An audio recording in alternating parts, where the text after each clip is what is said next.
వీరేశ్వర స్వామి బ్రహ్మోత్సవాల సందర్భంగా ఈ యొక్క ఉమ్మడి మహబూబ్నగర్ జిల్లాలోనే మొట్టమొదటిసారిగా ఈ యొక్క రెజ్లింగ్ కాంపిటీషన్స్ కుస్తీ పోటీలను దేవస్థాన కమిటీ వారు ఈరోజు నిర్వహించడం జరుగుతుంది. ఈ యొక్క రెజ్లింగ్ కాంపిటీషన్కి హర్యానా, మహారాష్ట్ర, కర్ణాటక, ఆంధ్రప్రదేశ్, తెలంగాణ నుంచి పెద్ద ఎత్తున పైల్వాన్లు ఇక్కడ దిగారు.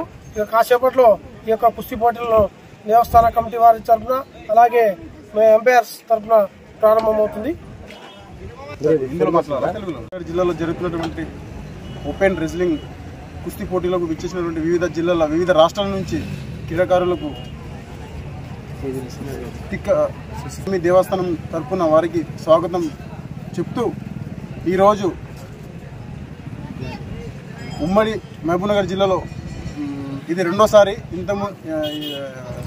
ఇది మొదటిసారి గ్రామంలో వీరేష్ వారి ఆధ్వర్యంలో భారీ ఎత్తున టోర్నమెంట్ నిర్వహించడం జరిగింది.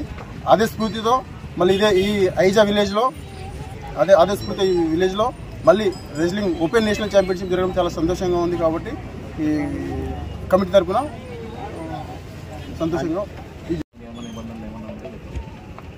దీనికి రెజ్లింగ్ రూల్స్ వచ్చేసి యునైటెడ్ వరల్డ్ రెజ్లింగ్ రూల్స్ ఉంటుంది. ఈ రూల్స్ని మనము బిలో 75 వెయిట్ కేటగిరీ పెట్టినాము. ఇది ఇక్కడ ఐజా ఈ కాంపిటీషన్ అయితే ఎవరైతే ఆర్గనైజ్ చేస్తారో వారి యొక్క నిబంధన ప్రకారమే ఈ రెజ్లింగ్ పోటీలు నిర్వహించడం జరుగుతుంది. ఊరు నారాయణఖేడు, మా డిస్ట్రిక్ట్ ఏమో సంగారెడ్డి. నేను ఉండేది Osmania university sports authority of Telangana state academic ప్లేయర్ని. నేను ఆడింది ఇప్పుడు 19th నేషనల్స్, మన south India national silver medalist నేను. ఇంకొకటి ఏంటంటే మన స్పోర్ట్స్ వల్ల ఈ రెజ్లింగ్ అనేది చాలా క్రేజ్ ఉంది. ఇంకొకటి మా తెలంగాణ నుంచి చాలా ప్లేయర్లు ఉన్నారు. సో ఇంకొకటి ఏంటంటే ఐజాలో ఇప్పుడు మంచి కాంపిటీషన్ పెట్టారు, మంచి ప్రైజ్ మనీ ఉందని చెప్పేసి ఇక్కడికి వచ్చినాము. సో ఇంకా దీనివల్ల చాలా లాభాలు ఉన్నాయి. ఫిజికల్ ఫిట్నెస్ కానీ, జాబ్స్ కానీ, స్పోర్ట్స్ కోటా కిందకి మనకు 10% రిజర్వేషన్ ఉంది. దీనివల్ల మంచి ఉపయోగాలు ఉన్నాయి. సో ఇంకొకటి ఏంటంటే మంచిగా అంటే కాంపిటీషన్ వల్ల ఇప్పుడు ఇక్కడ ఈ ప్రాంతంలో తెలియదు ఐజాలో. సో ఈ ఫస్ట్ కాంపిటీషన్ అంట. సో ఇక్కడ బాగానే ఇప్పుడు ఇంప్రూవ్ కావాలని చెప్పేసి అది. ఇంకొకటి ఏంటంటే కోచ్ కానీ ఇట్లా ఇంప్రూవ్మెంట్ చేయాలని చెప్పేసి ఇంకా ఇట్లానే స్పోర్ట్స్కి ఎంకరేజ్ చేయాలని చెప్పేసి మేము కూడా సీనియర్ నేషనల్లో నాకు సిల్వర్ మెడలిస్ట్ తమిళనాడులో జరిగింది.